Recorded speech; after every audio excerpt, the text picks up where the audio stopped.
এটা কি ফাইজলামি নাকি বাবা? তুমি এসে বললে আর আমাকে বিয়ে করতে হবে? আমি এই বুড়ো মেয়েকে বিয়ে করতে পারবো না। এই কথা শোনা মাত্র শুভর মা শুভর দিকে এগিয়ে আসলেন। তিনি সবসময় শুভকে সাপোর্ট করতেন, কিন্তু আজকে তিনি শুভর এই ব্যবহার দেখে ঠাস করে একটা থাপ্পড় বসিয়ে দিয়ে বললেন, আমি তো আমার ছেলেকে এই শিক্ষা দেইনি। নিজের বাবার সাথে কিভাবে কথা বলতে হয় এইটাও তুমি জানো না। আম্মু, তুমি আমাকে মারলে, তুমিও আমার বিরুদ্ধে চলে গেলে। তোমার এটাই প্রাপ্য ছিল। তোমাকে এই শিক্ষা আমি আরো আগে দিতে পারলে আজ তুমি এমন হতে না। শুভ তখন কি করবে বুঝে উঠতে পারছিল না। তখন তার বাবা তার সামনে আসলেন, এরপর বললেন, আজ বিকালেই তোমার বিয়ে।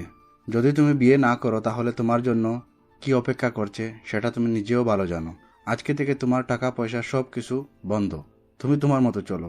যদি বিয়ে করো তাহলে সব কিছু আবার আগের মতো দেওয়া হবে। শুভ বুঝলো এখন তাকে বিয়েটা করতেই হবে, কারণ টাকা ছাড়া সে চলবে কিভাবে। সে মনে মনে ভাবলো বিয়েটা করে নিবে, এরপর মেয়েটাকে অত্যাচার করে বাড়ি থেকে বের করে দিবে। সেই জন্য সে তার বাবার দিকে তাকিয়ে বলল, আচ্ছা ঠিক আছে বাবা, আমি বিয়েতে রাজি। তুমি বিয়ের ব্যবস্থা করো, আমি বিকালে বিয়ে করব। এরপর সোজা রুমে চলে গেল। বিকেলে তাকে নিয়ে যাওয়া হলো তার বাবার বন্ধুর বাসায়। সেখানে ছোট পরিসরে বিয়েটা হয়েই গেল। সব শেষে আস্তে আস্তে রাত হয়ে গেল। সে যখন বাসর ঘরে প্রবেশ করলো তখন তার মাথা নষ্ট হয়ে গেল, কারণ মেয়েটা মোটা একটা ঘোমটা দিয়ে বসে আছে। এই রকম মেয়ে পছন্দ করে না ও। সে ভিতরে প্রবেশ করতেই মেয়েটা তার পা ধরে সালাম করলো। তখন সে মেয়েটাকে সরিয়ে দিয়ে বলল, এই মেয়ে দেখো, তোমাকে আমি আমার স্ত্রী হিসেবে মানতে পারবো না। আমাকে জোর করে বিয়ে দেওয়া হয়েছে, আমি এই বিয়ে করতে চাইনি। বাবা বলেছে এই বিয়ে না করলে আমাকে টাকা পয়সা কিছু দিবে না, সেজন্য আমি বিয়েটা করেছি। কিন্তু সে মেয়েটার কাছ থেকে অন্য কোনো প্রতিক্রিয়া আশা করেছিল। মেয়েটা স্বাভাবিকভাবেই তার দিকে তাকালো, এরপর মুচকি হেসে সোফায় গিয়ে শুয়ে পড়ল। কারণ সে আগে থেকেই জানতো তার স্বামী এই রকমই করবে। কারণ একটু আগেই তার শ্বশুর শাশুড়ি এখানে এসেছিলেন। তখন তার শ্বশুর তাকে বললেন, রহিমা, আমি জানি তোমার জীবনটা আমি নষ্ট করে দিয়েছি। আমি তোমার বাবাকে বারবার বলেছিলাম এই কাজটা না করতে, কিন্তু জানো মা, আমার ছেলেটা এরকম ছিল না।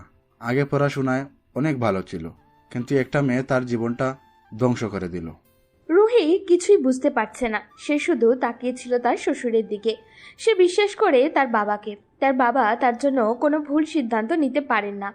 তখন তার শাশুড়ি এগিয়ে এসে বললেন, আমি জানি না মা, তুমি আমার ছেলেটাকে ঠিক করতে পারবে কিনা, কিন্তু তুমি দুর্বল হলে চলবে না। তোমাকে শক্ত হাতে এই পরিবারের হাল ধরতে হবে। আমার একমাত্র সন্তান, সে যদি এভাবে নষ্ট হয়ে যায় তাহলে সেটা কোনোদিনও মেনে নেওয়া আমার পক্ষে সম্ভব নয়। একটা মেয়ে তার জীবনে এসেছিল, মেয়েটা তাকে ধোকা দিয়ে চলে যায়। এরপর থেকেই না আমার ছেলেটা এমন হয়ে গেছে। তার সামনে যদি নিজেকে দুর্বল ভাবে উপস্থাপন করো তাহলে সে তোমাকে অত্যাচার করবে। আমাদেরকে ক্ষমা করে দিও।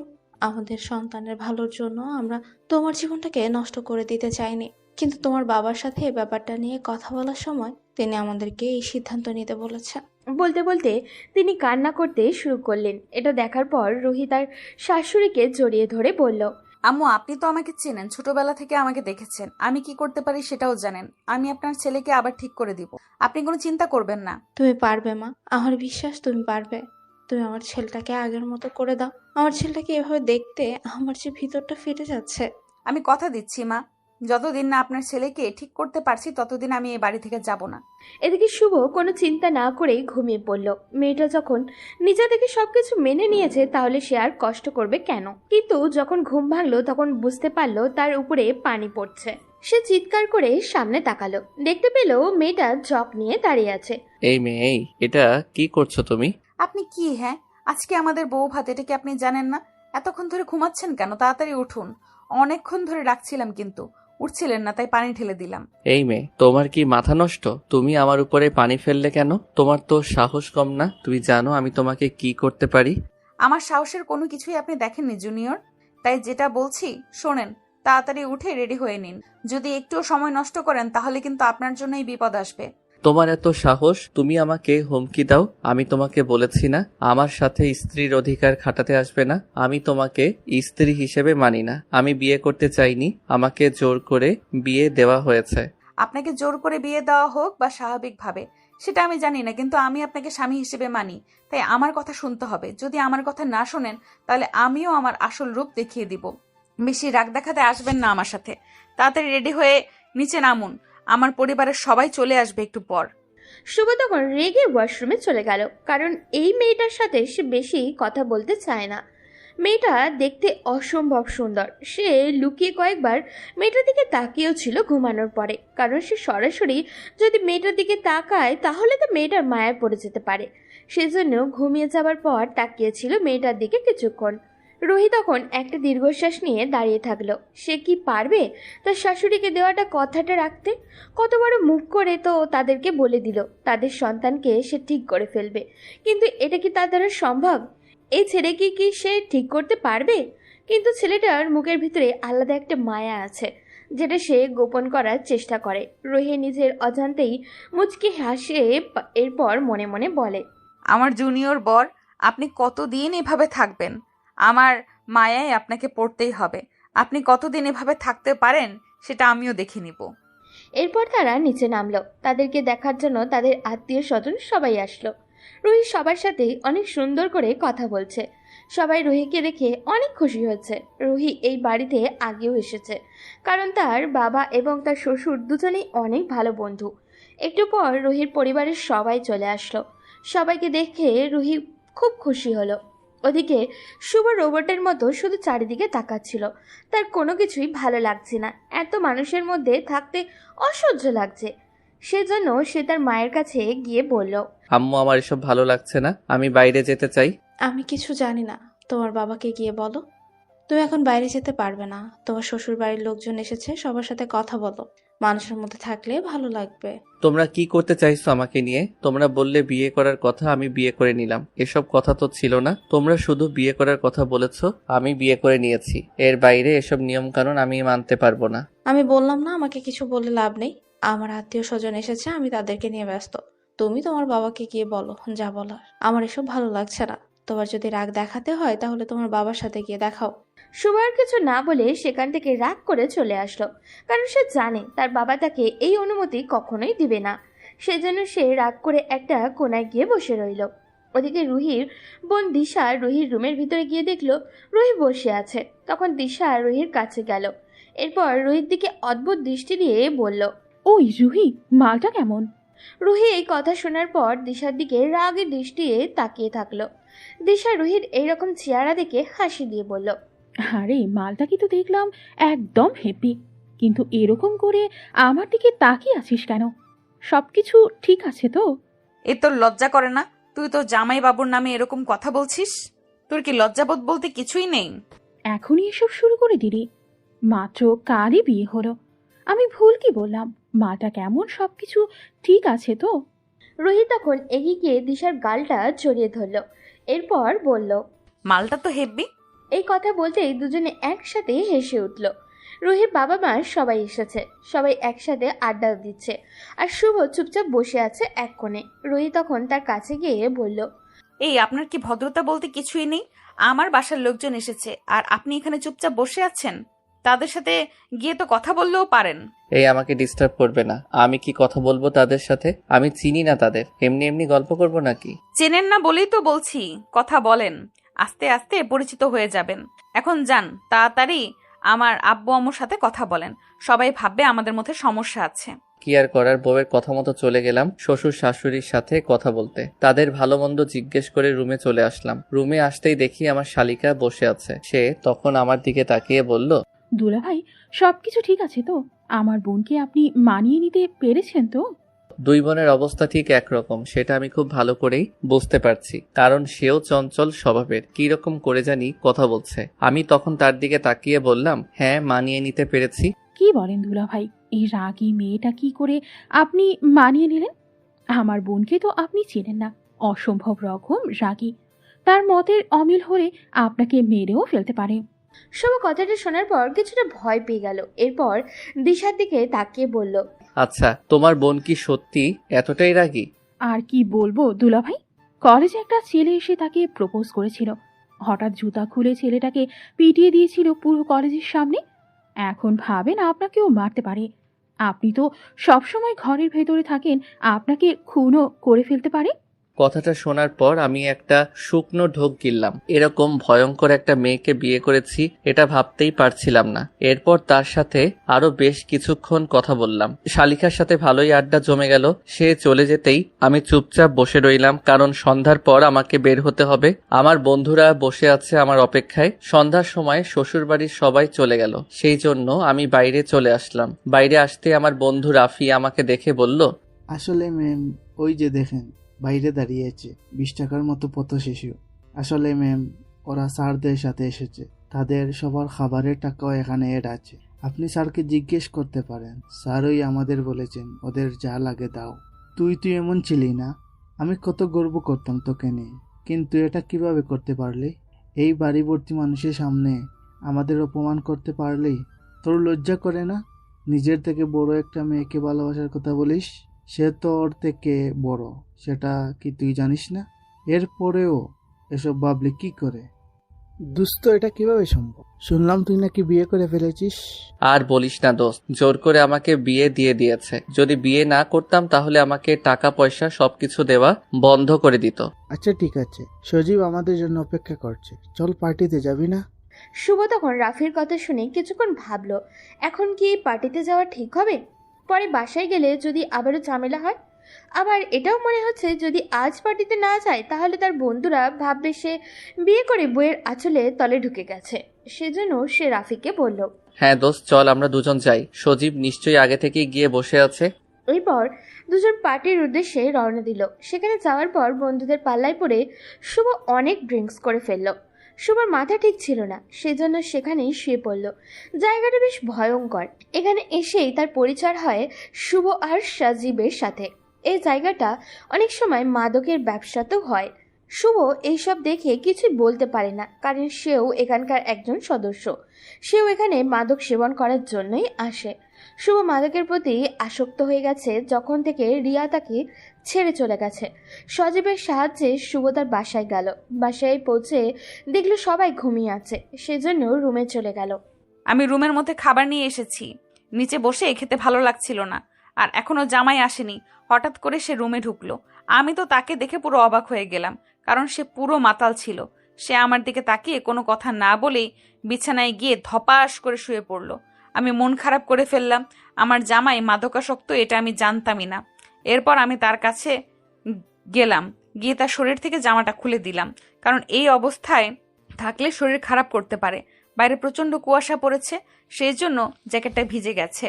তার পায়ে থাকা জামাটা খুলে উপরে একটা চাদর জড়িয়ে দিয়ে আমি একটা চাদর নিয়ে এসে সোফায় শুয়ে পড়লাম। খেতে ভালো লাগছিল না, শেষে কিনা এরকম একটা ছেলেকে আমি বিয়ে করলাম।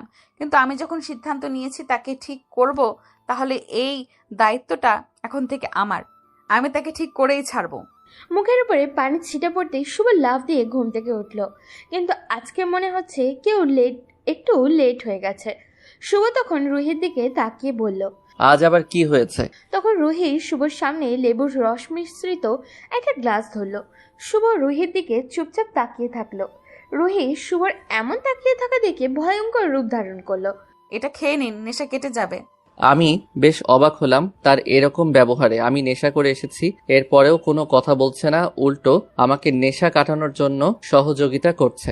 আমি তখন এটা শোনার পর লেবু মিশ্রিত পানিটা খেয়ে ফেললাম। ওয়াশরুমে গিয়ে ফ্রেশ হয়ে নিচে আসলাম। নিচে আসার পর দেখলাম আমার আব্বু অফিসে চলে গেছেন। আমি তখন আম্মুর সাথে বসে কথা বলছিলাম। আমি আম্মুকে বললাম, আম্মু তাড়াতাড়ি ব্রেকফাস্ট দাও, আমার অনেক খিদে পেয়েছে। যাও নিজের বউকে গিয়ে বলো, এখন আমি আর এসব পারবো না। অনেকদিন তো আমি খাবার খাওয়ালাম, এখন বিয়ে করেছো, বউকে গিয়ে বলো। শুভ তখন তার আম্মুর দিকে অসহায় দৃষ্টিতে তাকিয়ে আছে, কারণ রুহির সামনে এখন সে পড়তে চায় না। সকালে এই মেয়ের রূপ দেখালো, সেই রূপ দেখার পর শুভ কেমন জানি ভয় করছে। শুভ তখন নিজের মনে মনে বলল, শুভ, তুই একটা মেয়েকে ভয় পাচ্ছিস, এটা কিভাবে সম্ভব? মনের ভিতরে এক বালতি সাহস জুগিয়ে চলে গেলাম মেয়েটার সামনে। এরপর বললাম, এই যে আমাকে ব্রেকফাস্ট দাও। যান, গিয়ে টেবিলে বসুন। আমি নিয়ে আসছি। এরপর রুহি ব্রেকফাস্ট নিয়ে আসলো, কিন্তু তার মুখটা দেখে মনে হলো কেমন জানি শুকনো। ঘুম থেকে ওঠার পর রুমের মধ্যে খাবারের প্লেট দেখেছি, তার মানে কি সে খায়নি? আমার জন্য খাবার নিয়ে অপেক্ষা করছিল। কেমন জানি মেয়েটার প্রতি মায়া হলো। আমি ব্রেকফাস্ট শেষ করে রুমে চলে আসলাম। একটু পরে সেও আসলো। আমি তখন তার দিকে তাকিয়ে বললাম, তুমি কালকে রাতে খাবার খাওনি, আর আজকে সকালেও দেখলাম ব্রেকফাস্ট করলে না, মুখটা তো শুকনো লাগছে, কিছু হয়েছে কি? না, কিছু হয়নি, এমনি ভালো লাগছে না। শুভর মায়া কাজ করলো মেয়েটার প্রতি, সেজন্য তাকে বলল, তুমি এখানে বসো, আমি এখনই যাচ্ছি, গিয়ে তোমার জন্য ব্রেকফাস্ট নিয়ে আসছি। বলে শুভ নিচে চলে গেল। রুহি শুভর দিকে তাকিয়ে আছে। শুভ কি করছে সেটা সে নিজেও জানে না। শুভ ব্রেকফাস্ট নিয়ে ওপরে চলে আসলো। এরপর রুহির সামনে সেটা রাখলো। রুহি অবাক হয়ে শুভর দিকে তাকিয়ে আছে। শুভ তাকে বলল, এভাবে আমার দিকে না তাকিয়ে তাড়াতাড়ি খাবারটা শেষ করো। রুহি চুপচাপ খাবার খেতে শুরু করলো। তার ভীষণ আনন্দ হচ্ছিল, কারণ কিছুটা হলেও শুভর মধ্যে পরিবর্তন এসেছে। আসলে একটা মেয়ে চাইলেই একটা ছেলেকে পরিবর্তন করে দিতে পারে, আবার একটা ছেলেকে ধ্বংসও করে দিতে পারে। যে এরকম শুভকে ধ্বংস করে দিয়েছে তার এক্স গার্লফ্রেন্ড। রুহি শুভর দিকে এক দৃষ্টিতে তাকিয়ে আছে, কিন্তু হঠাৎই শুভ এমন একটা প্রশ্ন করে বসলো যেটা শোনার পর রুহির মাথাটা গরম হয়ে গেল। শুভ রুহির দিকে তাকিয়ে বলল, আচ্ছা, তোমার নামটাই তো জানা হলো না। আমি তো তোমাকে এই যে এই বলে ডাকছি, তোমার নামটা কি বলো তো? কথাটা শোনার পর রুহির মাথাটা গরম হয়ে গেল, চোখ মুখ লাল করে বলল, কি, আপনি আমার নাম জানেন না? নাম না জেনেই আমাকে বিয়ে করে ফেলেছেন? শুভ তখন রুহির দিকে কিছুটা অসহায় দৃষ্টিতে তাকিয়ে রইল। আসলে আমি এই বিয়েতে রাজি ছিলাম না, আমাকে জোর করে বিয়ে দিয়েছে, সেজন্য মেয়ের নাম পর্যন্ত জানতে চাইনি। আমার নাম রুহি, আর আজকে থেকে আমাকে রুহি বলেই ডাকবে। শুভ তখন রুহির দিকে তাকালো। মেয়েটার নামের মতো সেও সুন্দর। তখন শুভ তাকে বলল, আচ্ছা, তুমি কেন আমার সাথে সংসার করছো? আমি জানি কালকে তুমি আমাকে নেশাগ্রস্ত অবস্থায় পেয়েছো, আমি জানি এটা কোনো মেয়ে মেনে নিবে না, তাহলে তুমি কেন আমার সাথে সংসার করছো? তোমার বাবাও তো বড়লোক মানুষ, চাইলেই আমাকে ছেড়ে চলে গিয়ে ভালো একটা ছেলেকে বিয়ে করতে পারো, তুমি আমাকে ছেড়ে চলে যাও না কেন? মুহূর্তের মধ্যেই রুহির মুখটা কালো হয়ে গেল। শুভ অবাক হয়ে যায় এইরকম রিয়াকশন দেওয়ার মানেটা কি। সে তো ভালোর জন্যই এই কথাটা বলল। তখন রুহির শুভর দিকে তাকিয়ে ভয়ঙ্কর একটা চিৎকার দিয়ে বলল, এই ছেলে, তুই নিজেকে কি মনে করিস? যা ইচ্ছে তাই করবি? আমাকে তোর কথা মতো চলতে হবে এটা ভেবে থাকলে ভুলে যা, কারণ তোকে আজ থেকে আমার কথা মতো চলতে হবে। আর এইরকম কথা যদি আর একবার মুখে আনিস তাহলে তোকে শেষ করে দিয়ে আমি এখান থেকে চলে যাব। যেদিন এখান থেকে চলে যাব সেদিন তোকে শেষ করে চলে যাব। কথাটা শোনার পর আমি কিছুক্ষণ তার দিকে তাকিয়ে থাকলাম। সে আমাকে তুই করে বলতেছে, এই মেয়ে তো আসলেই অভদ্র। আমি রেগে সেখান থেকে চলে আসলাম। এই জন্যই মানুষের উপকার করতে নেই। আমি বাসা থেকে বেরিয়ে বন্ধুদের সাথে আড্ডা দিতে চলে গেলাম। আমরা সবাই বসে যেখানে আড্ডা দেই সেখানে গিয়ে দেখলাম সবাই ক্যারাম খেলাতে ব্যস্ত, আর এক কোণে সজীব চুপচাপ দাঁড়িয়ে আছে। তাকে দেখে বেশ চিন্তিত মনে হচ্ছে। আমি তখন তার দিকে তাকিয়ে বললাম, কি ব্যাপার দোস্ত, তুই মন খারাপ করে বসে আছিস কেন? কোনো সমস্যা হয়েছে? আর বলিস না দোস্ত, আমার ছোট বোনটা অনেক অসুস্থ, তার চিকিৎসার জন্য অনেক টাকার প্রয়োজন। আমি টাকাগুলো কিছুতেই ম্যানেজ করতে পারছি না। কথাটা শোনার পর শুভর অনেক খারাপ লাগলো। তার বন্ধুর ছোট বোন তো তারও ছোট বোনের মতো।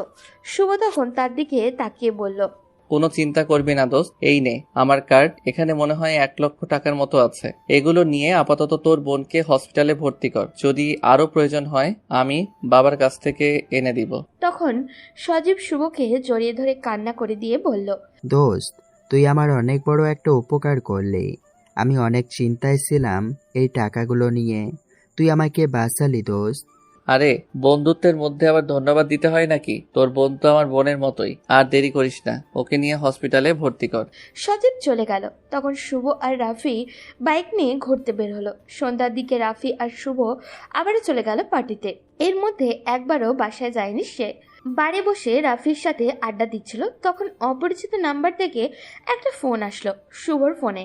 ফোন ধরার সাথে সাথে কেউ বলল, কি ব্যাপার, আপনার বাড়ি ঘর নেই?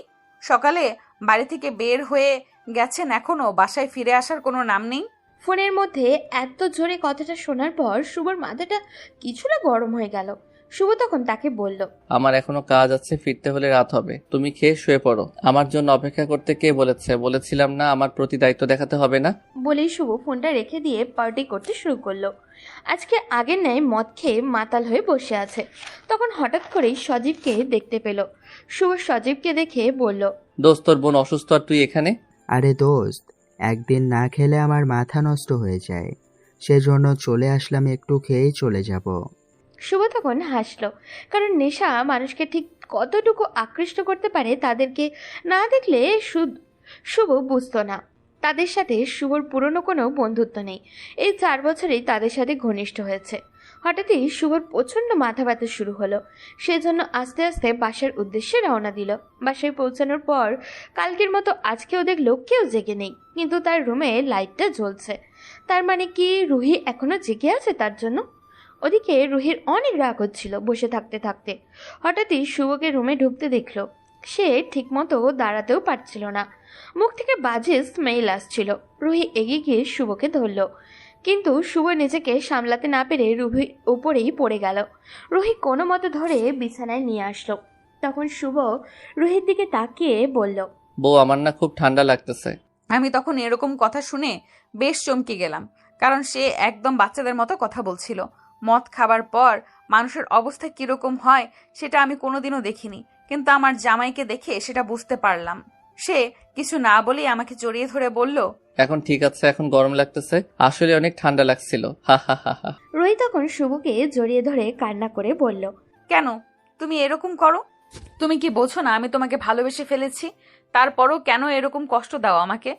শুভ কিছুক্ষণ রুহির দিকে অপলক ভাবে তাকিয়ে রইল। তার চোখে এক ভয়ঙ্কর নেশা কাজ করছিল। হঠাৎই সে রুহির দিকে এগিয়ে আসতে শুরু করলো। রুহি কিছুটা ভয় পেয়ে গেল। শুভ রুহির ঠোঁটের সাথে তার ঠোঁট মিশিয়ে দিল। রুহি তাকে সরানোর চেষ্টা করছিল, কিন্তু শুভ নেশাগ্রস্ত অবস্থায় রুহির উপরে জোর করে তার স্বামীর অধিকার খাটালো। তবে রুহিও শেষে সম্মতি দিল, কারণ তার নিজের স্বামীই তো। একদিন না একদিন তো শুভ তাকে মেনে নিবেই, এটা রুহির বিশ্বাস। এই প্রথম কোনো পুরুষের স্পর্শ রুহির শরীরে লাগলো। সে ভীষণ খুশি ছিল, কারণ শুভ নেশাগ্রস্ত অবস্থায় আসুক আর সুস্থ অবস্থায় আসুক, রুহির কাছে সে তো এসেছে। তবে শুভর স্বভাবের মধ্যে এখনো সেই ছোটবেলার ছাপ রয়ে গেছে। রুহি তার শাশুড়ির মুখে শুনেছে শুভ ছোটবেলায় বেশ চঞ্চল ছিল, সারাক্ষণ এটা ওটা বলে পুরো বাড়ি মাতিয়ে রাখত, কিন্তু এখন খুব প্রয়োজন ছাড়া কথা বলে না। রুহি তখন শুভকে জড়িয়ে ধরে তার কপালে একটা চুমু দিয়ে বলল, তুমি খুব তাড়াতাড়ি আমাকে মেনে নিবে, আমি তোমাকে ঠিক করে ফেলবো শুভ, তোমাকে ঠিক হতেই হবে। বলেই রুহি শুভর বুকে শুয়ে পড়ল। ওদিকে সকালে ঘুম থেকে উঠে বুক ভারী কিছু অনুভব করলো শুভ। সে তখন তার শরীরের দিকে তাকালো, এরপর বুকের উপর রুহিকে শুয়ে থাকতে দেখলো। শুভ কিছুক্ষণ চুপ করে থাকলো, এরপর বুঝতে পারলো কি হয়েছে কালকে রাতে। শুভ ভীষণ ভয় পেয়ে গেল, হয়তো রুহি তার উপর রাগ করবে এই কারণে। শুভ নড়াচড়ার শব্দে রুহিরও ঘুম থেকে উঠে গেল। শুভ রুহির দিকে তাকাতেই দেখলো রুহি তার দিকে অদ্ভুত দৃষ্টিতে তাকিয়ে আছে। শুভ এটা দেখে আরো ভয় পেয়ে গেল, কিন্তু শুভ তো নিজের ইচ্ছায় কিছু করেনি। কাল নেশার ঘরে কি করেছে সে নিজেও জানে না। রুহি তখন তার উপর থেকে উঠে সোজা ওয়াশরুমে চলে গেল, কোনো কথা বলল না। রুহি ফিরে আসার পর শুভ ওয়াশরুমে গেল। শাওয়ার নিয়ে যখন বের হলো তখন দেখলো রুহি রুমে নেই। শুভর অনেক ভয় লাগছিল রুহি তার আব্বু আম্মুকে সব সত্যি কথা বলে দিবে নাকি, কিন্তু নিচে যাওয়ার পর সবকিছু স্বাভাবিক দেখলো। শুভ বুঝলো তার ভুল হয়েছে, তাকে ক্ষমা চাইতে হবে। তাই ব্রেকফাস্ট করে যখন দুজনের রুমে আসলো তখন শুভ রুহির দিকে তাকিয়ে বলল, আসলে কালকে রাতের জন্য আমি সত্যি দুঃখিত। আমি বুঝতে পারিনি কি থেকে কি হয়ে গেছে। আমি নেশাগ্রস্ত অবস্থায় ছিলাম, সেই জন্য তোমার সাথে এরকম একটা কাজ করে ফেলেছি। জামাইয়ের মুখে এমন একটা কথা শুনে আমার অনেক হাসি পাচ্ছিল, কারণ সে নিজের স্ত্রীর সাথে সম্পর্ক করেছে, আবার ভয়ও পাচ্ছে।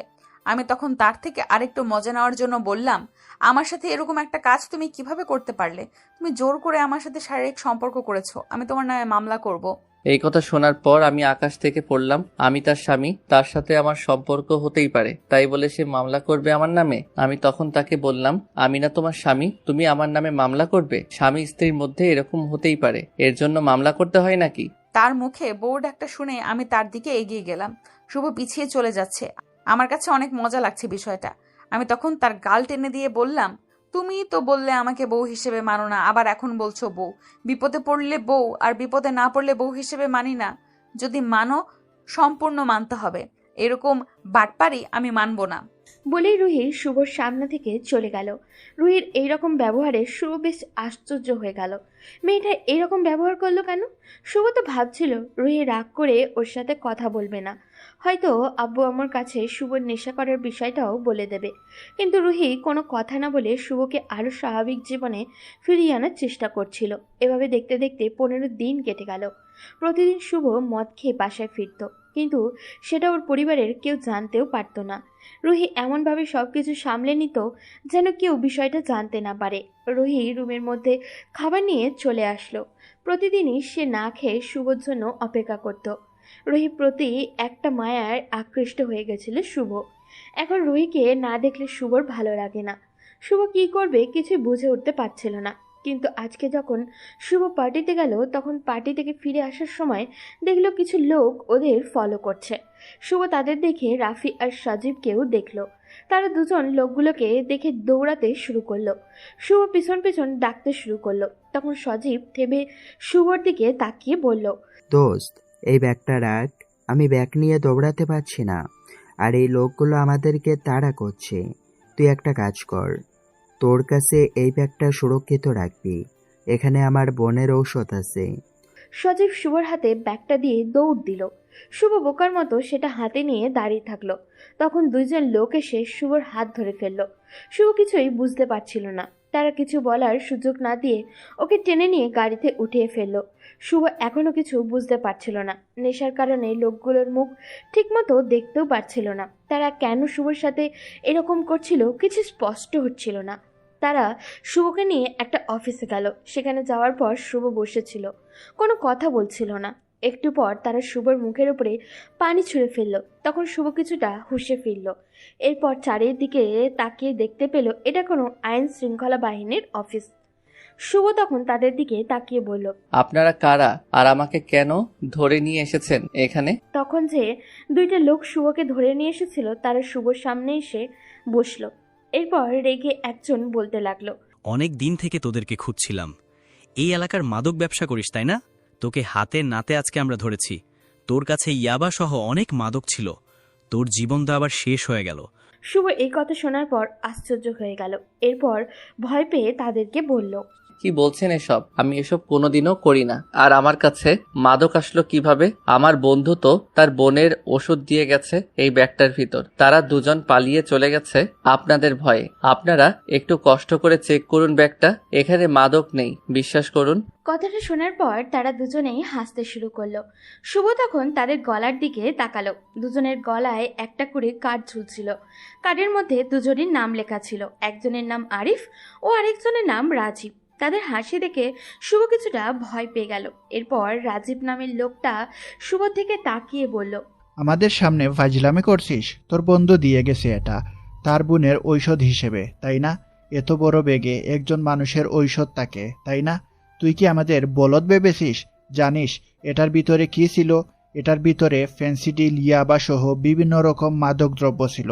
তোকে আমরা ইয়াবা ব্যবসা করতে ধরেছি, তাই তোকে আমরা ছাড়ব না। তোর নামে কেস হবে। বিশ্বাস করেন আমি এসবের কিছুই জানি না। আমার বন্ধুরা এটা আমার কাছে দিয়ে গেছে।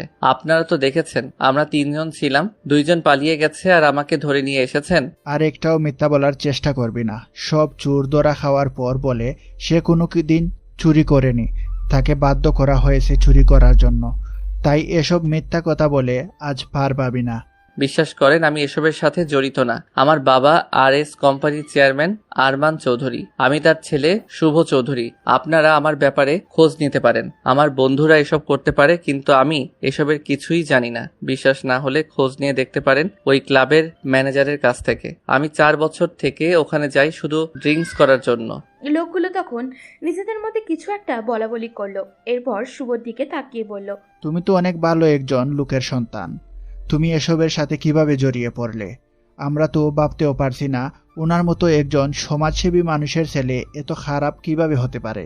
শুভ তখন তার কাহিনী তাদেরকে খুলে বলল। তারপর কিছুক্ষণ চুপ করে থাকলো। এরপর আরিফ নামের লোকটা শুভকে বলল, তুমি যেই পথে গিয়েছো সেই পথে তোমার জীবন ধ্বংস হয়ে যাবে। এটা করে তুমি অকালে মৃত্যুবরণ করবে। এখনো তোমার সারা জীবন পড়ে আছে। শুভ কোনো কথা না বলে মাথা নিচু করে আছে। এরই মধ্যেই একটা মেয়ে দৌড়ে আসলো, এসে তাদের সামনে দাঁড়িয়ে পড়ল। স্যার, ওনার নাম্বারে ফোন এসেছে। শুভ তখন দেখতে পেল তার ফোনটা ওই মেয়েটার হাতে। রাজীব নামের লোকটা বলল, তানিয়া, ফোনটা রিসিভ করে আমার কাছে নিয়ে এসো। যেই বলা সেই কাজ। মেয়েটা ফোনটা রিসিভ করে লোকটার হাতে দিল। ওদিকে শুভর জন্য অপেক্ষা করতে করতে ক্লান্ত রুহি। ভোর হয়ে গেছে, এখনো শুভ ফিরেনি, তাই আরও চিন্তায় পড়ে গেল। শুভ তো এরকম করে না কখনো, সময় মতোই চলে আসে। সেজন্য রুহি অনবরত শুভকে কল করতে লাগলো। প্রায় 100-এর উপরে কল করেছে, কিন্তু শুভ ফোন রিসিভ করেনি।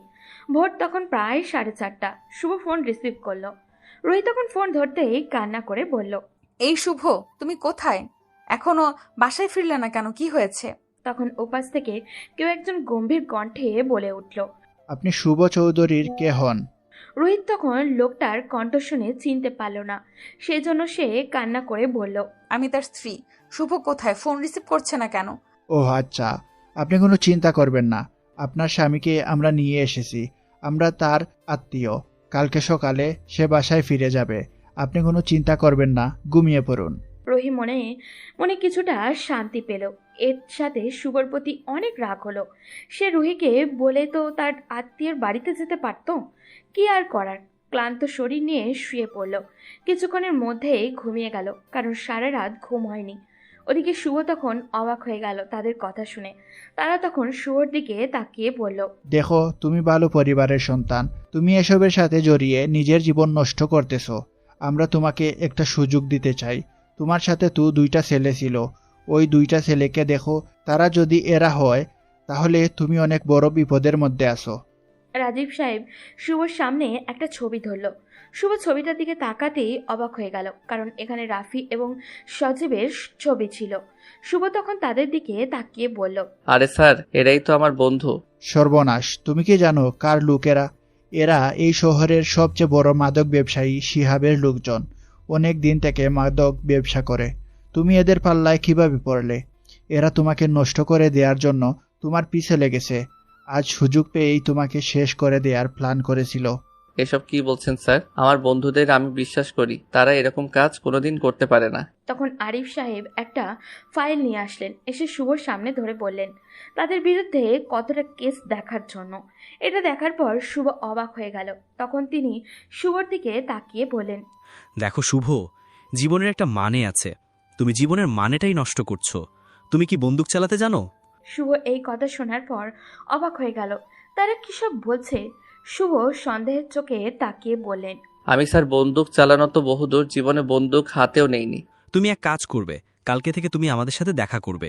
আর পড়াশোনা কতদূর পর্যন্ত করছো?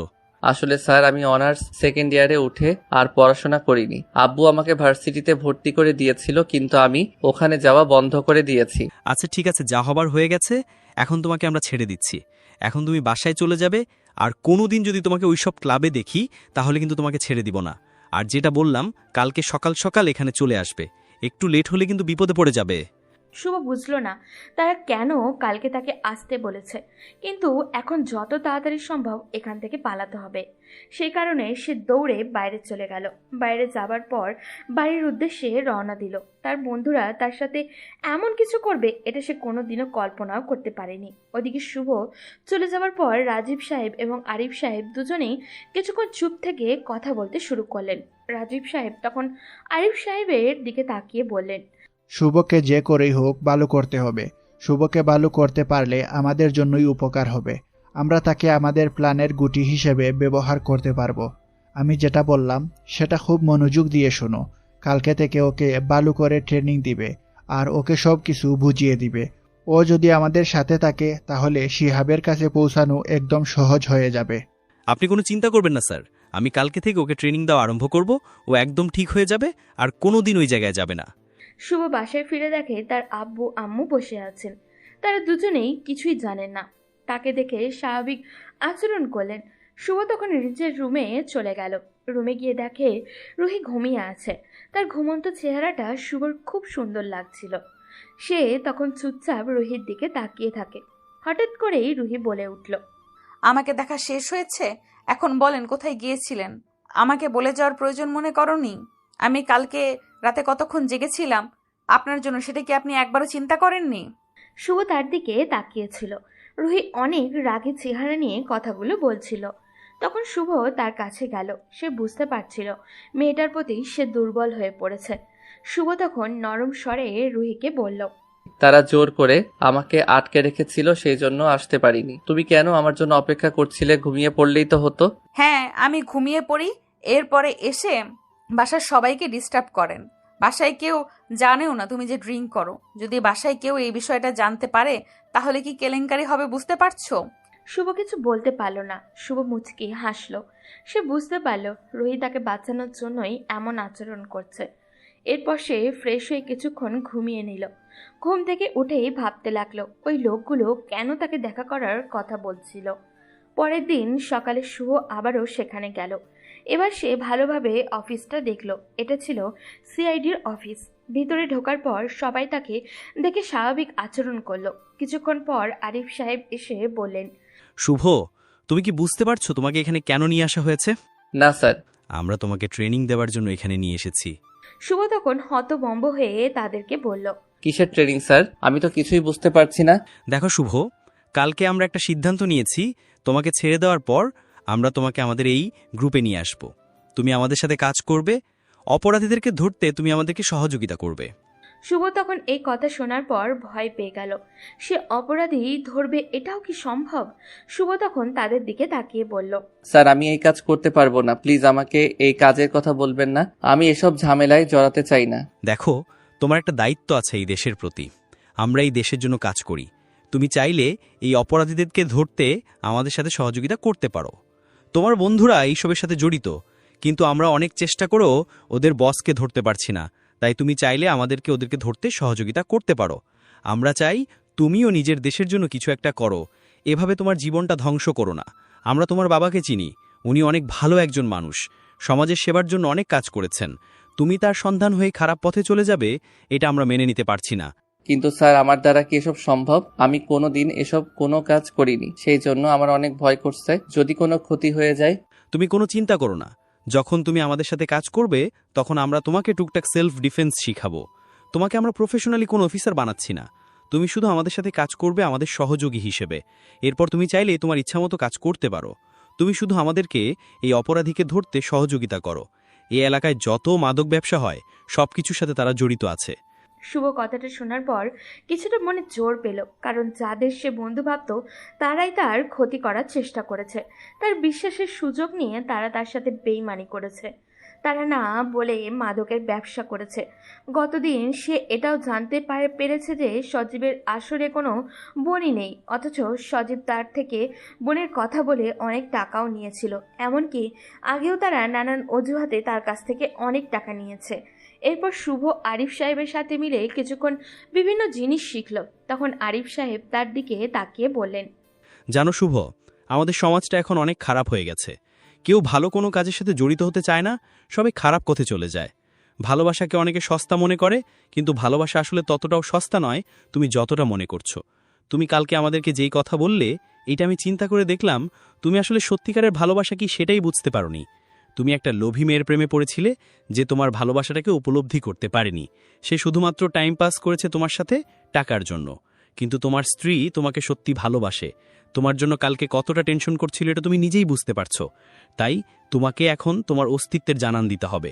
যারা তোমার এত বড় ক্ষতি করেছে তাদেরকে তুমি উচিত শিক্ষা দিবে। আরিফ সাহেব কথাগুলো খুব মনোযোগ দিয়ে শুনল শুভ। তিনি শুভকে আরও বেশ কিছু পরামর্শ দিলেন। সারাদিন তাদের সাথে বেশ ভালোই সময় কাটল শুভর। সন্ধ্যার দিকে তারা শুভকে বাসায় যাওয়ার অনুমতি দিলেন।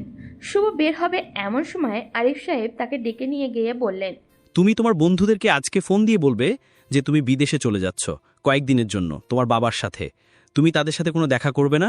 তুমি ঠিক 1 মাস পরে তাদের সাথে দেখা করার কথা বলবে। সেদিন তুমি পার্টির আয়োজন করবে। কথাগুলো আমি যেভাবে বললাম ঠিক সেভাবে বলবে। এখন সোজা বাসায় চলে যাও, রাস্তায় চোখ বন্ধ করে যাবে, ভুলেও নেশা করার কথা মাথায় আনবে না। শুভ কিছু বুঝতে পারছিল না তারা ঠিক কী করতে চাইছে তাকে দিয়ে। এরপর সে বাসায় ফিরে গেল। বাসায় ফিরে গেলেই সবাই অবাক হয়ে গেল, কারণ শুভ সাধারণত সন্ধ্যায় কখনোই বাসায় ফিরে না। এইভাবে চলতে লাগলো দিনগুলো। প্রতিদিন সকালে এসে আরিফ সাহেবের অফিসে যেত, তাকে কাজে সহযোগিতা করত। এরপর সন্ধ্যায় বাসায় ফিরে ছাদে গিয়ে দাঁড়াতো। মাথায় প্রচণ্ড ব্যথা করতো তার। অনেক দিন ধরে মাদক সেবনের পর হঠাৎ বন্ধ করে দেওয়ার কারণে শরীরে একটা অস্বস্তিকর অনুভূতি হয়েছিল। ছাদে দাঁড়িয়ে শুভ ভাবতে লাগলো, আরিফ স্যার যেসব কথা বলেছেন সেগুলো কি সত্যি? সে জীবনে সত্যিকারের ভালোবাসা কি সেটা তো চিনতেই পারেনি। সে একটা মিথ্যে ভালোবাসার জালে আটকে গিয়েছিল। যদি বন্ধুরা তাকে ভালো উপদেশ দিত, সঠিক পথ দেখাতো, তাহলে হয়তো জীবনটা এমনভাবে শেষ করে দিতে হতো না। সে এখন চিন্তা করে, যদিও সময় মতো নিজের ভুল বুঝে ফিরে আসতো তাহলে হয়তো পরিবারের চোখে জলের কারণ হতো না। কিন্তু যারা বন্ধু নামে তার আশেপাশে ছিল তারা সবসময় তাকে উল্টো পথে ঠেলে দিয়েছে, মাদক নেওয়ার জন্য উৎসাহ দিয়েছে। আর শুভ সেই পথেই হাঁটতে শুরু করেছিল। কিন্তু এখন আর এভাবে চলা যাবে না। তারা জানা মতে ভার্সিটির অনেক ছেলে মেয়েই এই মাদক চক্রে জড়িয়ে পড়েছে, তাদের সবাইকে বাঁচাতে হবে। এইসব ভাবতে ভাবতেই শুভর মনে পড়ল রুহির কথা। মেয়েটা রিয়ার থেকে একেবারে আলাদা। যেখানে রিয়া সবসময় টাকা পয়সা আর সুবিধার কথা ভাবতো, সেখানে রুহি এতদিনও তার কাছ থেকে একটা চকলেট পর্যন্ত চায়নি। সে যখনই এসব চিন্তায় ডুবেছিল তখন হঠাৎই টের পেল কে একজন পাশে এসে দাঁড়িয়েছে। পাশে তাকিয়ে দেখে রুহি দাঁড়িয়ে আছে। তাকে দেখে শুভ একটু চমকে উঠল। তখন রুহি তার দিকে তাকিয়ে অবাক হয়ে বলল, কি ব্যাপার, তোমার কি হয়েছে? এই কয়েকদিন থেকে দেখছি তোমার ব্যবহার সম্পূর্ণ আলাদা। আগের মতো রাগ দেখাও না, আবার রাতেও আসো সম্পূর্ণ সুস্থ। কি হয়েছে তোমার? মন খারাপ করে বসে থাকো কেন সব সময়? শুভ কোনো কথা না বলে আকাশের দিকে তাকিয়ে আছে। তখন রুহি শুভকে জড়িয়ে ধরল। শুভ আপত্তি করল না। রুহি শুভর দিকে তাকিয়ে বলল, শুভ, জানো আমি ছোটবেলা থেকে স্বপ্ন দেখেছি আমার বাবার পছন্দ করা ছেলেকে বিয়ে করব, তার সাথে প্রেম করব। এজন্য আমি কোনোদিন প্রেম করিনি, কিন্তু আমার সাথে এমন কিছু হয়ে যাবে আমি কোনোদিন বুঝতেও পারিনি। আমি তোমাকে ভালোবেসে ফেলেছি শুভ, তুমি আমাকে কোনোদিন ছেড়ে চলে যাবে না তো? রুহির এমন আবেগময় কথা শুনে শুভ অবাক হয়ে গেল। সে বুঝতেই পারছিল না কি জবাব দেবে, শুধু চুপচাপ তার দিকে তাকিয়ে রইল। এরপর রুহিকে সরিয়ে সে নিজের রুমে চলে এলো। কিন্তু রুহি সেখানেই দাঁড়িয়ে রইল। রুমে আসার পরেও শুভ কিছুতেই শান্তি পাচ্ছিল না। কি করবে, কি বলা উচিত, কিছুই বুঝে উঠতে পারছিল না। মনে হচ্ছিল নিজের মনের সাথেই প্রতিটা মুহূর্তে যুদ্ধ করে যাচ্ছে। সবকিছু কেমন যেন অচেনা হয়ে গেছে। প্রতিদিনের মতো পরের দিনও সে আরিফ সাহেবের ওখানে গেল। তাকে দিয়ে টুকটাক ফাইল চেক করানোর পাশাপাশি হালকা পাতলা ট্রেনিংও তাকে দেওয়া হচ্ছে। এখন সে মোটামুটি বন্দুক চালানো শিখে গেছে। কিন্তু শুভর মনে এখনো একটাই প্রশ্ন ঘুরপাক খাচ্ছে, তারা কেন ইচ্ছা করে তাকে এসব শেখাচ্ছে? সেখানে হাজারো ছেলে মেয়ে সিআইডিতে যোগদানের জন্য আবেদন করে অপেক্ষা করে থাকে, সেখানে কেন তারা নিজেরা এগিয়ে এসে শুভকে এভাবেই সুযোগ দিচ্ছে? তাহলে কি তারা শুভকে ব্যবহার করতে চাইছে তাদের সুবিধার জন্য? সবকিছুই যেন একরকম ধোঁয়াশা হয়ে গেছে। এদিকে রুহি ছাদে দাঁড়িয়েছিল। তার মনের মধ্যে একটা আন্দাজ কাজ করছিল। এই কয়দিনে সে বুঝতে পেরেছে শুভ কিছুটা হলেও বদলেছে। এখন আর আগের মতো মাদক সেবন করে না, ড্রিঙ্কসও করে রাত করে বাসায় ফেরে না। বরং এখন সে তার বাবা মায়ের সাথে ভালো ব্যবহার করে। তার বাবা মা খুব খুশি শুভর এই পরিবর্তন দেখে। কিন্তু রুহি ঠিক খুশি হতে পারছিল না, কারণ সে জানে শুভর ভেতরে কিছু একটা তো চলছে, যেটা সে কাউকে জানাতে চাচ্ছে না। শুভ সব সময় মন খারাপ করে চুপচাপ বসে থাকে। এইসব চিন্তা করতে করতে রুহি রুমে চলে গেল। রুমে গিয়ে দেখলো শুভ শুয়ে আছে। তখন সেও চুপচাপ গিয়ে তার পাশে শুয়ে পড়ল। এভাবে শুভর দিন চলছিল। সবকিছুর পরে সে রুহির প্রতি কেমন জানি দিন দিন দুর্বল হয়ে পড়ছিল। এটা সে খুব ভালো করেই বুঝতে পারছিল। মেয়েটা তাকে পাগল করে দিচ্ছে। সে রুহির প্রতি আকর্ষিত হয়ে পড়েছে। সে বুঝতে পারছিল সে রুহিকে ভালোবেসে ফেলেছে, কিন্তু সেটা রুহিকে বোঝাতে পারছিল না। শুভ নিজের মনের সাথে যুদ্ধ করছিল। এরই মধ্যেই ওখানে তার প্রায় 1 মাস শেষ হয়ে গেছে। তখন রাজীব সাহেব তাকে ডেকে নিলেন। শুভ দেখল আরিফ সাহেবও সেখানে বসে আছেন। তখন তিনি শুভর দিকে তাকিয়ে বেশ গুরুত্বের সাথে বলে উঠলেন, এই যে বন্দুকটা দেখতে পাচ্ছ, এটা আজ থেকে তোমাকে দিলাম। এটা খুব সাবধানে রাখবে। এটা সরকারি লাইসেন্সকৃত বন্দুক। এটা সাধারণত কাউকে দেয়া যায় না, কিন্তু আমি যেহেতু এটার দায়িত্বে আছি তাই ইচ্ছা করলেই যে কাউকে দিতে পারি। কিন্তু এটা যদি হারিয়ে ফেলো তাহলে আমাকে বিপদের মধ্যে ফেলে দিবে, কারণ এটা সরকারি মাল। সরকার আমার কাছ থেকে এটার জন্য হিসাব নিবে, তাই এটা খুব সাবধানে রাখবে। কিন্তু স্যার, আমি বন্দুক দিয়ে কি করব? বুকার মতো কথা বলবে না শুভ। তোমাকে আমরা এতদিন থেকে এখানে রাখছিলাম কি জন্য সেটা আমি তোমাকে এখন বুঝাচ্ছি। আমরা চাইছিলাম তোমার বন্ধুদেরকে ধরার জন্য তুমি আমাদের সহযোগিতা করো, এবং তোমার বন্ধুদেরকে ধরতে পারলেই আমরা পৌঁছে যাব শিহাবের কাছে। শিহাবকে ধরা এত সহজ না, তাকে একমাত্র চিনে তোমার বন্ধুরা। তাই তোমার বন্ধুদের কাছ থেকে তোমাকেই সব ইনফরমেশন জোগাড় করতে হবে, আর বন্দুকটা তোমার আত্মরক্ষার জন্য। শুভর কাছে ব্যাপারটা বেশ ভালো লাগলো, তাই খুশি হয়ে বলল, অবশ্যই স্যার, আমি চেষ্টা করব এই দায়িত্ব সঠিকভাবে পালন করার। তুমি আজকে থেকে তোমার কাজ শুরু করো। আজকে 1 মাস পূর্ণ হয়েছে। তুমি তোমার বন্ধুদের কাছে ফিরে যাও। তুমি কিভাবে ইনফরমেশন নিয়ে আসবে সেটা তোমার ব্যাপার, কিন্তু ভুলেও ওখানে গিয়ে ড্রিঙ্কস করতে শুরু করবে না। শুভ তার নতুন মিশনের জন্য বের হলো। এই 1 মাস কিভাবে সময় কেটেছে সে নিজেও জানে না। আজকে মনের ভিতরে আলাদা একটা রোমাঞ্চ কাজ করছে ওর। শুভ তখন তার বন্ধুদেরকে কল করলো। রাফি তাকে বলল তাদের পুরোনো জায়গায় চলে আসার জন্য। শুভ ওই ক্লাবে চলে গেল। সেখানে যাওয়ার পর তার মাথায় একটা প্ল্যান আসলো। শুভ কৌশলে সাজানো একটা বোতল বের করলো। সেই বোতলে শুভ আগে থেকেই মদের বদলে কোল্ড ড্রিঙ্কস ভরে নিয়ে গিয়েছিল এবং সেটা খেতে শুরু করলো।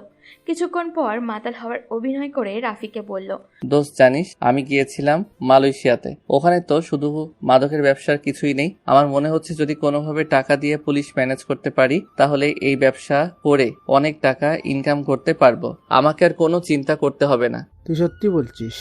তুই এ ব্যবসা করলে অনেক ভালো হবে। তোর কাছে টাকা আছে, তোর বাবাকে বললেই তোকে টাকা দিয়ে দিবে। আমরা তোকে হেল্প করব। আমাদের পরিচিত অনেকেই আছে যারা মাদক সাপ্লাই করে, তাদের কাছ থেকে তোকে কিনে দেব। এরপর আমরা 3 জন মিলে বিক্রি করব। এটা তো খুব ভালো কথা। আমিও এটাই চিন্তা করছিলাম, তোর পরিচিত কেউ থাকলে আমাকে তার সাথে কন্ট্যাক্ট করিয়ে দে। আমি তার কাছ থেকে মাদক কিনে নিয়ে আসব। আমি আমার বাবাকে বুঝিয়ে ফেলেছি। অনেক টাকা আমার বাবার কাছ থেকে ব্ল্যাকমেইল করে নিয়ে গেছে। এখন আমি সেই টাকা দিয়ে মাদক কিনতে চাই এবং সেটা আমরা 3 বন্ধু মিলে বিক্রি করব। আমাদের আর কোনো চিন্তাই থাকবে না। তাহলে দোস্ত, তুই কোনো চিন্তা করবি না। আমি কালকে তোকে নিয়ে যাব। আমার পরিচিত একজন আছে, আমরা কাল তোকে ওর কাছে নিয়ে যাব। শুভ তখন মনে মনে হাসলো, কারণ কালকে তারা কত বড় বিপদের মধ্যে পড়বে সেটা তারা নিজেরাও জানে না। শুভ তাদের সাথে বেশ কিছুক্ষণ কথা বলে মাতাল হওয়ার ভঙ্গি করে সেখান থেকে বের হয়ে এসে রাজীব স্যারকে সব কিছু জানিয়ে দিল। তিনি এটা শোনার পর অনেক বেশি খুশি হলেন। ওদিকে, আপনি মা হতে চলেছেন, আপনি কোনো চিন্তা করবেন না, ঠিক হয়ে যাবেন। এই কথা শোনার পর রোহিত যেন আকাশ থেকে পড়ল। আসলে হয়েছিল কি, সন্ধ্যার সময় সে আর তার শাশুড়ি মা ড্রয়িং রুমে বসেছিল। তখন হঠাৎ করেই তার মাথা ঘুরে যায়। এটা দেখে তার শ্বশুর শাশুড়ি দুজনেই অবাক হয়ে যান। তারা দ্রুত ডাক্তারকে ডেকে আনেন। ডাক্তার এসে যে কথাটা বললেন সেটা শুনে রুহি বোঝার চেষ্টা করছিল কি বলবে, কিভাবে গ্রহণ করবে। শুভ এখনও তাকে স্ত্রী হিসাবে মেনে নেয়নি। সে কেমন প্রতিক্রিয়া দেখাবে, এটা ভাবতে রুহির মনটা খারাপ হয়ে গেল। রুহির মনে হচ্ছিল যদি শুভকে এই খবরটা জানানো হয় তাহলে হয়তো সে অনেক খুশি হবে। হাজারো চিন্তা তার মাথায় ঘুরপাক খাচ্ছিল। অন্যদিকে তার শ্বশুর শাশুড়ি খুব খুশি হয়েছেন। তারা তো পরের দিন পুরো এলাকায় মিষ্টি বিতরণের পরিকল্পনা করে ফেললেন।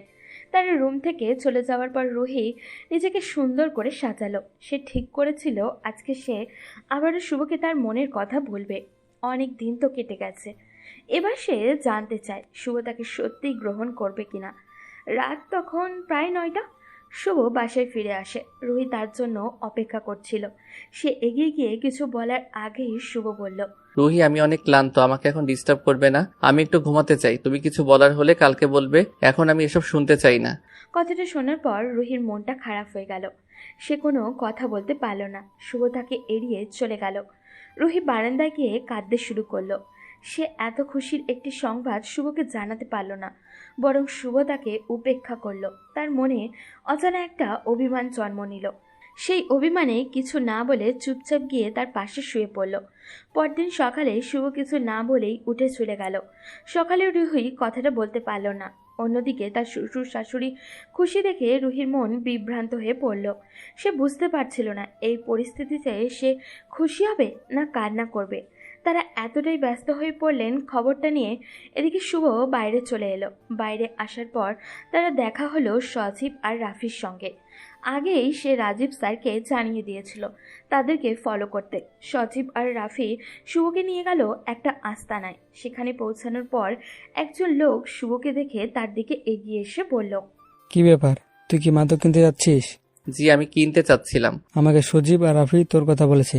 আমার কাছে এমন এক লোক আছে যিনি কোটি কোটি টাকার মাদক ব্যবসা করেন। তার কাছ থেকে আমি এনে দিতে পারবো, কিন্তু এর জন্য আমার কিছু কমিশন লাগবে। আপনি কোনো চিন্তা করবেন না, আপনি যত টাকা বলবেন তত টাকাই দিব, কিন্তু আমাদের যত লাভ হয় এটা একটু ব্যবস্থা করে দিবেন। এসব নিয়ে তোকে চিন্তা করতে হবে না। আমি যেখান থেকে নিয়ে আসবো সেখানে কোটি কোটি টাকার ব্যবসা হয়। তার সাথে আমার খুব ভালো সম্পর্ক। তিনি এই এলাকার একজন বড় ব্যবসায়ী। তারা তখন শুভর সাথে কথা বলতে শুরু করলো। হঠাৎ করেই সেখানে রাজীব স্যার এবং তার টিম আক্রমণ চালালো। আক্রমণ করে তারা সবাইকে ধরে ফেললো। রাফি এবং সজীব তখন শুভর দিকে তাকিয়েছিল। শুভ ধীরে ধীরে তাদের দিকে এগিয়ে গেল। এরপর বলল, তোরা আমাকে বন্ধু ভাবতিস তাই না? বন্ধু হলে তোরা আমাকে এত বড় বিপদের মধ্যে কিভাবে ফেলতে পারলি? সেদিন রাতে তুই আমাকে কি বলেছিলি সজীব? এটা তোর বোনের ওষুধ তাই না? তোর তো কোনো বোনই নেই, তাহলে তুই কেন আমাকে মিথ্যা কথা বলে আমার কাছ থেকে টাকা নিয়ে যেতি এই ব্যবসা করার জন্য, তাই না? তারা তখন ভয় পেয়ে শুভর দিকে তাকালো। শুভ তাদের পাত্তা না দিয়ে রাজীব স্যারের সাথে যেতে শুরু করলো। তাদেরকে নিয়ে অফিসে পৌঁছানোর পর জিজ্ঞাসাবাদ শুরু হলো। শুভকে পাশে দাঁড় করিয়ে রাখা হলো সব কিছু পর্যবেক্ষণ করার জন্য। জিজ্ঞাসাবাদের মাধ্যমেই শুভ জানতে পারলো শিহাব সম্পর্কে কিছু গুরুত্বপূর্ণ তথ্য। তখন রাজীব স্যার শুভকে ডেকে নিয়ে গিয়ে বললেন, শুভ, তোমার কাজ আমাদের অনেক পছন্দ হয়েছে। এখন থেকে নতুন একটা দায়িত্ব পালন করতে হবে। কাল থেকে তুমি শিহাবের লোকজনের উপর নজর রাখবে। তারা কি করে, কোথায় যায়, সব কিছু আমি জানতে চাই। আপনি কোনো চিন্তা করবেন না স্যার, আমি এই দায়িত্ব সঠিকভাবে পালন করব। তুমি একা না, তোমার সাথে আরফিও থাকবে। দুজন মিলে যত তাড়াতাড়ি সম্ভব শিহাবের খোঁজ করো। শিহাবকে এভাবে পালিয়ে বেড়াতে দিলে চলবে না। রাজীব স্যারের কথা শুনে শুভ আর আরিফ দুজনেই কাজে লেগে পড়ল। এভাবে শুভর দিনগুলো যেতে লাগলো। কিন্তু শুভ লক্ষ্য করলো রুহির ব্যবহারের মধ্যে একটা বড় পরিবর্তন এসেছে। আগের মতো সে আর কথা বলে না, এখন সবসময় চুপচাপ থাকে। এমনকি তার চেহারাতেও যেন এক ধরনের পরিবর্তন চলে এসেছে। আগের চেয়ে অনেক সুন্দর দেখাচ্ছে তাকে। শুভ কিছুই জানে না রুহির ব্যাপারে। বাবা মায়ের সঙ্গেও শুভর এখন তেমন একটা কথা হয় না, কারণ সে কাজ নিয়ে অনেক বেশি ব্যস্ত থাকে। তার মাথায় সবসময় কাজের চিন্তা ঘুরতে থাকে। কাজটাকে সে সত্যিই উপভোগ করতে শুরু করেছে। নিজের দেশের জন্য কিছু একটা করতে পারছে, এইটুকুই তার কাছে অনেক। এভাবে দেখতে দেখতে অনেক দিন কেটে গেছে, কিন্তু হঠাৎ করে রুহির শারীরিক কিছু পরিবর্তন শুভর চোখে পড়তে লাগলো। এসব দেখে শুভর মনে সন্দেহ জন্মালো। এদিকে শিহাবের লোকজন এখন তাদের ভয় পেতে শুরু করেছে। অনেককে তারা ইতিমধ্যেই ধরে ফেলেছে। প্রতিদিন শুভ ক্লান্ত হয়ে বাসায় ফিরে এসেই ঘুমিয়ে পড়ে। রুহি প্রতিদিন তার জন্য খাবার রেডি করে রাখে, কিন্তু কখনোই তাকে খাওয়ার কথা বলে না। শুভ নিজেই খাবার খেয়ে নেয়। এই বিষয়গুলো তার কাছে ধীরে ধীরে বিরক্তিকর লাগতে শুরু করেছে। প্রতিদিন ঘুমানোর আগে সে দেখতে পায় রুহি বারান্দায় গিয়ে কান্না করছে। আজও তেমনটাই হলো। রুহি বারান্দায় চলে গেল। শুভ চুপচাপ তার পেছন পেছন গেল। রুহি শুভকে দেখে কিছু না বলে কেঁদে ফেলল। তখন শুভ তাকে বলল, রুহি, কি হয়েছে? তুমি এরকম করছো কেন? তুমি তো আগে এরকম করতে না। তোমার এরকম ব্যবহারে আমি কষ্ট পাচ্ছি, এটা কি বুঝতে পারছো না? এই কথা শোনার পর রুহির কান্নার গতি আরো বেড়ে গেল। শুভ এতদিন থেকে রুহির ব্যাপারে কোনো খবর নেয়নি। আস্তে আস্তে রুহি তার সন্তানের অস্তিত্ব লক্ষ্য করতে পারছে। রুহি কান্নামাখা কণ্ঠে শুভকে বলল, কেন এসেছো? আমার ব্যাপারে খোঁজ নেওয়ার জন্য? যেদিন আমি সেজেগুজে তোমার জন্য অপেক্ষা করছিলাম সেদিন তোমাকে আমি পাইনি। তোমাকে আমি সংবাদটা জানাতে পারিনি তুমি বাবা হতে চলেছো, সেটাও তুমি শুনতে চাওনি। তোমার কাছে সেটা বিরক্তিকর মনে হয়েছে। কেন এসেছো এখন? সেই কথা শোনার জন্য? এই কথা শোনার পর আমি যেন আকাশ থেকে পড়লাম। এতদিন থেকে এই কথাটা আমি শুনতে চাইনি। প্রায় 3 মাস আগে সে আমাকে কথাটা বলতে চেয়েছিল, কিন্তু 3 মাসে আমার একটু সময় হয়নি তার এই কথাটা শোনার। আমার নিজের প্রতি রাগ হচ্ছিল। আমি তখন তার সামনে বসে পড়লাম। এরপর কান্না করে তাকে বললাম, সরি, আমি ভুল করে ফেলেছি রুহি। আমি এতদিন থেকে তোমার সামনে নিজেকে ভালোভাবে উপস্থাপন করতে চাইছিলাম। নেশার অন্ধকার জগৎ থেকে বের হতে চাইছিলাম। আমি কতটা খুশি হয়েছি সেটা আমি তোমাকে বলে বোঝাতে পারবো না। তুমি তো আমাকে আমাকে বলতে পারতে এই কথাটা? একদিন বলতে পারোনি বলে তুমি এত বড় একটা খুশির সংবাদ আমার থেকে লুকিয়ে রাখলে? শুভর কান্না দেখে আমি তাকে জড়িয়ে ধরলাম, কারণ এই মানুষটার কান্না আমি সহ্য করতে পারবো না। এরপর সে আমার সাথে আরো অনেকক্ষণ কথা বলল। আমি অনেক খুশি ছিলাম। বুঝতে পারছি শুভ আমাকে ভালোবেসে ফেলেছে, কিন্তু তার মুখ থেকে তার ভালোবাসার কথাটা শুনতে চাই। গত কয়েকদিনে শুভ আমাকে বলেছে সে একটা কাজে যোগ দিয়েছে, কিন্তু শুভ কি কাজ করে সেটা আমি বা আমার শ্বশুর শাশুড়ি অনেক জিজ্ঞাসা করেছি, সে কিছুই বলেনি। এদিকে আমি পাগল হয়ে যাচ্ছি, কারণ সে প্রত্যেকদিন সকালে বেরিয়ে যায়, আবার সন্ধ্যার পরে বাসায় ফিরে আসে। আসার পর আমার সাথে কথা বলে, আমার খেয়াল রাখে, আমাকে নিয়ে ঘুরতে বের হয়। শুভর মধ্যে বিশাল একটা পরিবর্তন চলে এসেছে। সে নতুন করে দায়িত্ব নিতে শিখেছে। আমার প্রতি তার যে দায়িত্ব সেগুলো সঠিকভাবে পালন করছে, কিন্তু কখনো বলে না যে সে আমাকে ভালোবাসে। আমি তার ব্যবহার দেখে বুঝতে পারি সে আমাকে ভালোবাসে। এইভাবে দিন কাটতে শুরু করলো। শুভর প্রতি আমার ভালোবাসা আরো গভীর হলো। এখন আমার বাবুর অস্তিত্ব আমি বুঝতে পারি। সে আমার পেটের মধ্যে নাড়াচড়া করে। শুভ এটা নিয়ে অনেক এনজয় করে। শুভর হাসি মুখ দেখে আমি অনেক খুশি হলাম। যত দিন যাচ্ছে তত আমার ভয় আরো বাড়ছিল, কারণ আমি ওকে হারাতে চাই না। যদি আমি এই পৃথিবী ছেড়ে চলে যাই তাহলে কি হবে? এইভাবে দেখতে দেখতে কেটে গেল আরো 6টা মাস। ডাক্তার আমার ডেলিভারির ডেট দিয়েছে, কিন্তু ডেট পার হয়ে গেছে, এখনো আমার বেবি হচ্ছে না। আর এটা নিয়ে অনেক বেশি চিন্তায় ছিলাম সবাই। একদিকে যেমন রুহির চিন্তা, অন্যদিকে শিহাবের অনেক কাছাকাছি আমরা পৌঁছে গেছি। আমি, রাজীব স্যার এবং আরিফ স্যার মিলে প্ল্যান করছিলাম শিহাবকে কিভাবে আক্রমণ করা যায়। আমরা সিদ্ধান্ত নিলাম শিহাবের আস্তানায় আমরা আক্রমণ করব। সেই জন্য রাজীব স্যার তার টিমের সব অফিসার নিয়ে একটা মিটিং এ বসলো। তারা সিদ্ধান্ত নিল কালকে রাতেই শিহাবের আস্তানায় আক্রমণ করবে। রাজীব স্যার আমাকেও থাকতে বলল, যদিও আমার এসব সামলানোর কোনো যোগ্যতা নেই, তবুও যেহেতু এসব ইনফরমেশন আমি জোগাড় করেছি তাই শেষ দিনে তাদের সাথে থাকতে বলল। আমি হ্যাঁ বলে বাসায় ফিরে গেলাম। যখন রুমে গেলাম রুহি আমার কাছে আসলো। আমি তখন তাকে জড়িয়ে ধরলাম। মনে মনে কিছুটা ভয় পেয়ে গেলাম, কারণ কালকে যদি আমার সাথে খারাপ কিছু হয় সেই জন্য আমি আমার মনের গোপন কথাটা রুহিকে বলে দিতে চাই। আমি তখন বললাম, আমি তোমাকে কোনোদিন কথাটা বলতে পারিনি রুহি। 1 বছর পার হয়ে গেল আমাদের ভালোবাসার। আমি তোমাকে ভালোবাসি রুহি। শুভ এই কথা শুনে আমি কান্না করে দিলাম। সে আমাকে ভালোবাসে এই কথাটা বলতে এত সময় লাগলো? আমি তাকে জড়িয়ে ধরলাম। আমার অনেক ভয় হচ্ছিল যদি হারিয়ে যায় তার জীবন থেকে। আমি তাকে এখন আর হারাতে চাই না। বেঁচে থাকার তীব্র ইচ্ছা তৈরি হয়েছে গত কয়েকদিনে। কিছুক্ষণ শুভর সাথে গল্প করে ওকে জড়িয়ে ধরে ঘুমিয়ে গেলাম, কিন্তু ঘুম থেকে ওঠার পর দেখতে পেলাম শুভ আমার পাশে নেই। একটু পর আমার শাশুড়ি আম্মু এসে আমাকে খাইয়ে দিয়ে চলে গেলেন, কিন্তু শুভকে সারাদিন আর দেখতে পেলাম না। ওদিকে সারাদিন শিহাবের উপরে নজর রেখে শুভ সন্ধ্যায় রাজীব সাহেবকে সিগন্যাল দিল আক্রমণ করার। এদিকে রুহি তার শ্বশুর শাশুড়ির সাথে বসে গল্প করছিল শুভর পরিবর্তনের বিষয়ে। হঠাৎ করেই তার মাথায় কেমন জানি ঘুরে উঠল। রুহি আর দাঁড়াতে পারল না, পেটে তীব্র ব্যথা শুরু হলো। এটা দেখার পর তার শ্বশুর শাশুড়ি তাড়াতাড়ি করে শুভকে কল করতে শুরু করেছে, কিন্তু তার ফোন বন্ধ। সেজন্য তারা রুহিকে হসপিটালে নিয়ে গেলেন।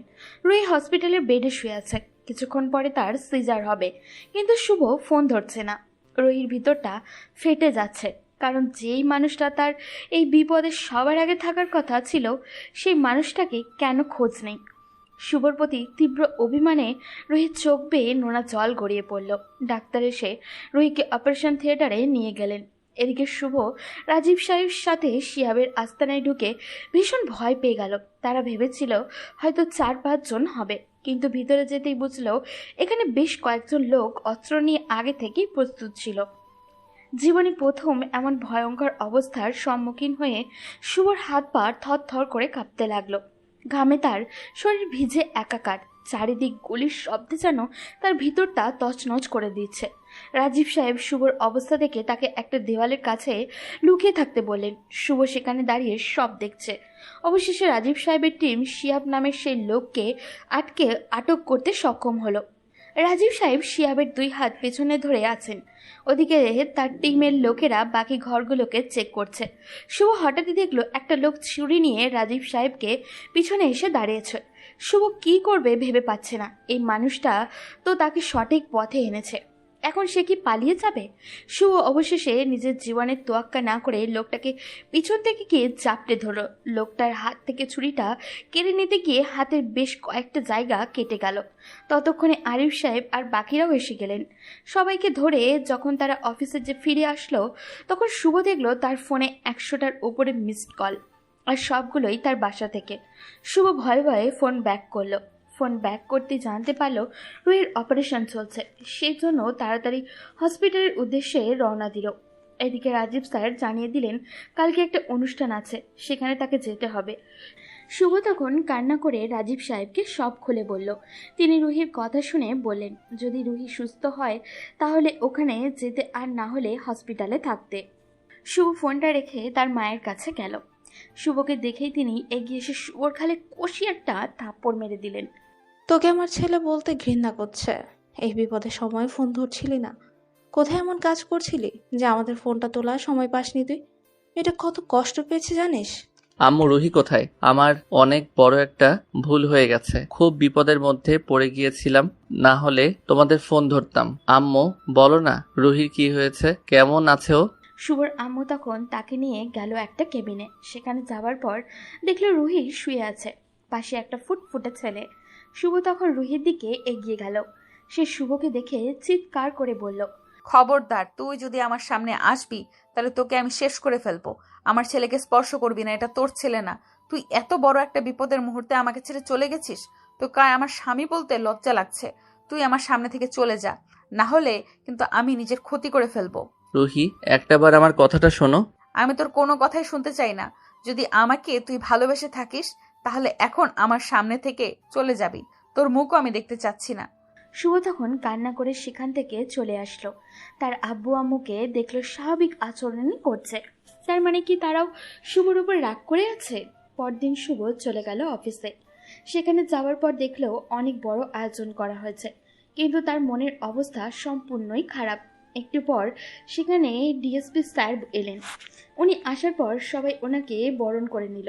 উনি সবার সাথে কুশল বিনিময় করে শুভর কাছে এলেন। এরপর শুভর কাঁধে হাত রেখে বললেন, রাজীব আমাকে অনেক আগে তোমার কথা বলেছিল, কিন্তু আমি সেদিন তোমাকে কোনো গুরুত্ব দিইনি। তুমি প্রমাণ করে দিয়েছ মানুষ চাইলেই পরিশ্রমের মাধ্যমে নিজের খারাপ জীবনটাকে ভালো কাজে ব্যবহার করতে পারে। মিডিয়ার অনেক লোকজনই ছিল সেখানে। ডিএসপি এবং এসপি স্যার বক্তব্য দিলেন, শুভকেও কথা বলার সুযোগ দিলেন।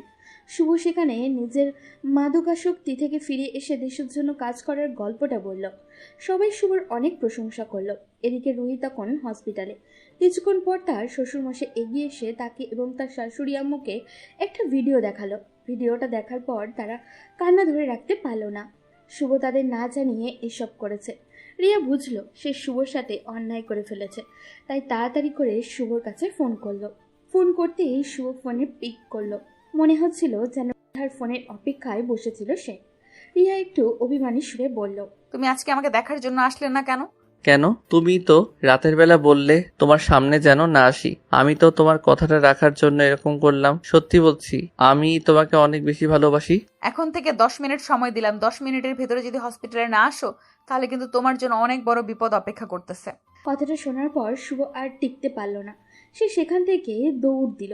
তার দৌড়ানো দেখে রাজীব সাহেব তাকে আটকালেন, এরপর বুকে জড়িয়ে ধরলেন। শুভ তার কাছ থেকে দোয়া নিয়ে আবারও দৌড় দিল। তিনি শুভর দিকে তাকিয়ে হাসলেন। পুরুষ মানুষের সবচেয়ে দুর্বল জায়গা এটা, তাই এই জায়গায় আঘাত লাগলে তো আর থেমে থাকা যায় না। শুভ দ্রুত হসপিটালে চলে আসলো।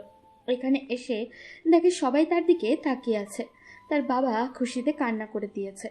শুভর বাবা এটা স্বপ্নেও চিন্তা করতে পারেননি যে তার ছেলে মানুষের ভালোর জন্য কোনো কাজ করবে। শুভ তাদের কাছ থেকে বিদায় নিয়ে রুহির কেবিনে গেল। রুহি শুভকে দেখে চুপচাপ বসে আছে। শুভ তখন তার কাছে গিয়ে মাথা নিচু করে বলল, সরি বউ। রুহি তখন হাসি মুখে শুভকে জড়িয়ে ধরল। শুভ যে নিজের কথা বাদ দিয়ে দেশের মানুষের কথা চিন্তা করতে পেরেছে, এটা দেখেই রুহির ভীষণ ভালো লাগছে। রুহি তখন শুভর কপালে ভালোবাসার পরশ এঁকে দিয়ে বলল, আমাদের ছেলে যখন জানতে পারবে তার জন্মের দিন তার বাবা এত বড় একটা কাজ করেছে, সেদিন যে সে কতটা খুশি হবে বুঝতে পারছো?